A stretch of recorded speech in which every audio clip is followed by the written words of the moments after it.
Assalamualaikum warahmatullahi ta'ala wabarakatuh.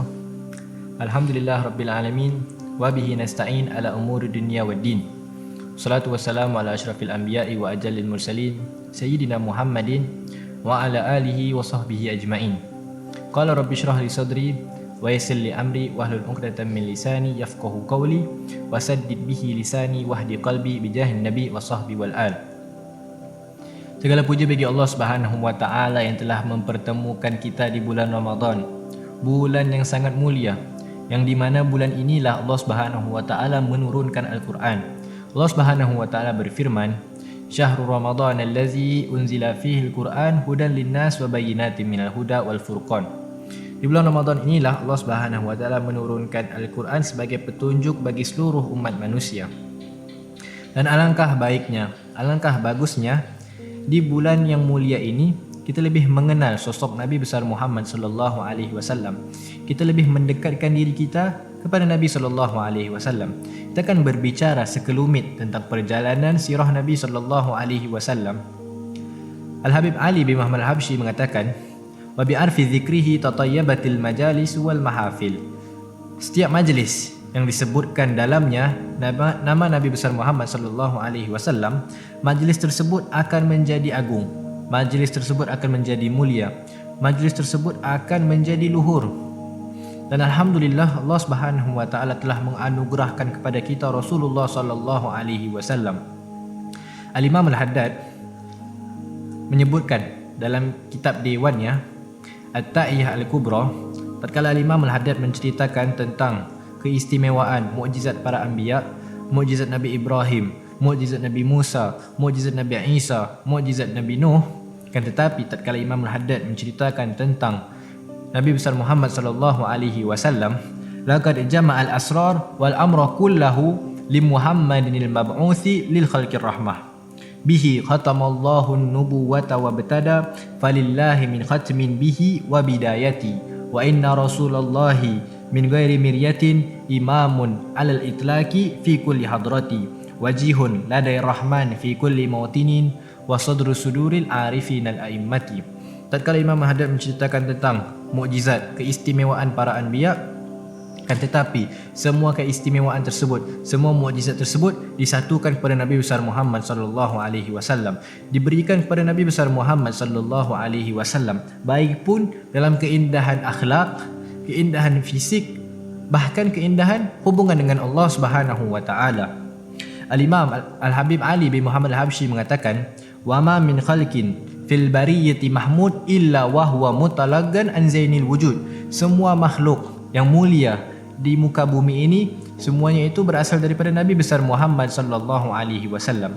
Al-Imam Al-Busiri menceritakan dalam qasidah burdahnya, beliau mengatakan, "Wa kullu ayyin atar-rusulul kiramu biha fa inna mattasalat min nurihi bihimi." Semua mukjizat yang diberikan kepada para anbiya itu semuanya berasal daripada Nabi besar Muhammad sallallahu alaihi wasallam. Semuanya diambil daripada Nabi besar Muhammad sallallahu alaihi wasallam. Sahibul Fazaziyah mengatakan, "Wa a'talin nabi ma qala li Musa lan." Tatkala Nabi Musa ingin meminta kepada Allah Subhanahu wa taala, memohon kepada Allah, berdoa kepada Allah untuk bertemu dengan Allah Subhanahu wa taala, akan tetapi Allah mengatakan lan, tidak boleh. Tatkala Nabi Muhammad belum sempat meminta kepada Allah, belum sempat memohon kepada Allah, Allah Subhanahu wa taala mengundang Nabi besar Muhammad sallallahu alaihi wasallam. Subhanallazi asra bi 'abdihi lailan minal masjidil harami ilal masjidil aqsa allazi barakna haulahu linuriyahu min ayatina. Sungguh Allah Subhanahu wa taala telah memperjalankan Nabi Muhammad sallallahu alaihi wasallam daripada Masjidil Haram ke Masjidil Aqsa. Maka tatkala setelah Nabi Muhammad sallallahu alaihi wasallam bertemu dengan Allah Subhanahu wa taala, Nabi Muhammad pun bertemulah dengan Nabi Musa, dan Nabi Musa mengatakan, "Give ya Muhammad." Berhenti wahai Muhammad. Tatkala Nabi Musa menanyakan akan hal itu dan akan hal ini, ulama mengatakan bahwasanya maksud daripada Nabi Musa ingin melihat Nabi besar Muhammad sallallahu alaihi wasallam, ingin menikmati wajah yang indah Nabi besar Muhammad sallallahu alaihi wasallam. Dan kalau kita baca juga di sirah perjalanan hijrah Nabi sallallahu alaihi wasallam ke kota Madinah, tatkala Nabi sallallahu alaihi wasallam berhijrah bersama Sayyidina Abu Bakar As-Siddiq dan bersembunyi di Gua Thur selama 3 hari. Tatkala mereka berdua memasuki gua, Sayyidina Abu Bakar menutupi lubang-lubang gua memakai sorbannya, kecuali satu lubang yang tersisa. Maka Sayyidina Abu Bakar pun menutupilah lubang tersebut dengan kakinya. Ternyata di dalam lubang tersebut ada seekor ular. Ular tersebut ingin keluar daripada lubang tersebut dan ingin mengambil udara.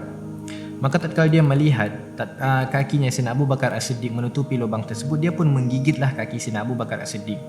Dan Sayyidina Abu Bakar As-Siddiq pun tidak menggerakkan sama sekali kerana khawatir akan membangunkan Nabi SAW.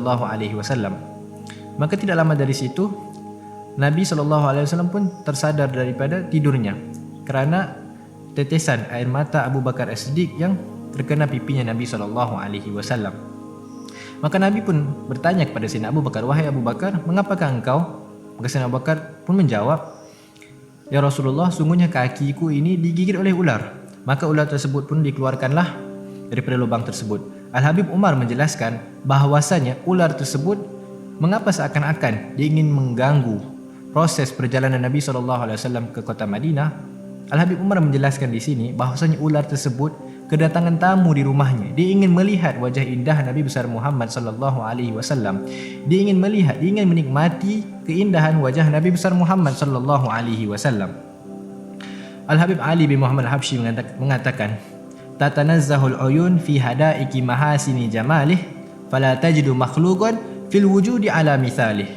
Mata jika ingin melihat keindahan ataupun ingin melihat gunung, tidak perlu untuk melihat berjalan-jalan melihat gunung, melihat pemandangan yang indah, akan tetapi cukup untuk melihat wajahnya Nabi besar Muhammad SAW. Dan tidak ada di muka bumi ini seindah wajah Nabi besar Muhammad SAW. Sayyidina Ali bin Abi Talib mengatakan, "Lam ara qablahu wala ba'dahu mithlah."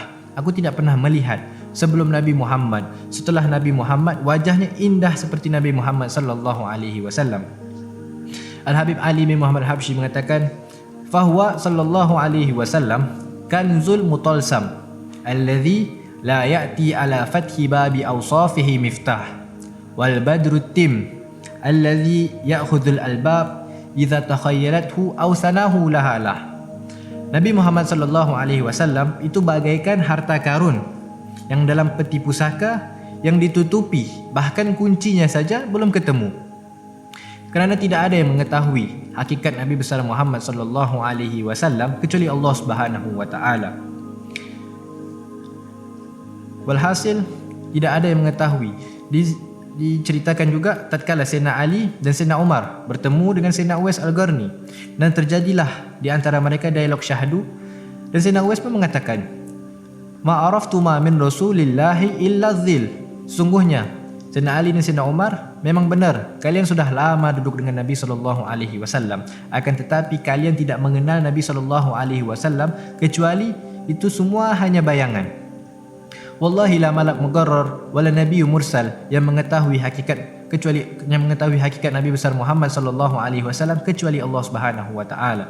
Walhasil keindahan Nabi besar Muhammad SAW, keindahan wajah Nabi besar Muhammad SAW itu tidak diketahui oleh makhluk kecuali Allah Subhanahu wa taala sang penciptanya. Semoga bermanfaat. Hadza wal afu minkum. Wassalamualaikum warahmatullahi taala wabarakatuh.